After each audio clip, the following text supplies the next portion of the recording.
Jaz mislim, da je vprašanje ni samo med velikimi in majhnimi, zaradi tega, ker nekatera mala podjetja imajo večji impact na trg, kot pa marsikatero veliko. Tako da pomembno je vprašanje, kdo je tisti, ki daje produkte na trg in ki je veliko podjetje ali pa globalni lider in tistimi, ki jih potem pomagajo. V Sloveniji imamo zelo veliko tehnološko, zelo naprednih podjetij, malih podjetij, družinsko, to se pravi družinski lasti, ki ustvarjajo izredne rezultate in ki tudi izredno rastejo.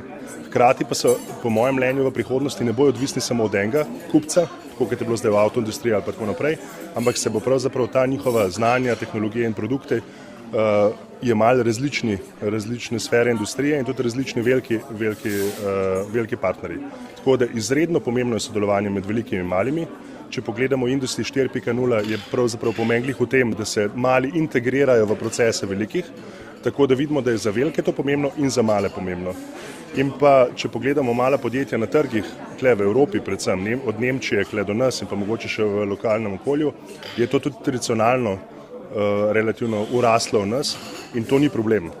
In mala podjetja ostajajo, rastejo počasi inkrementalno, imajo dobre produkte, inovirajo, vlagajo v kvaliteto in zaradi tega tudi v tem območju velika podjetja rada sodelujejo z malimi, ki dopolnjujejo njihovo dodano vrednost.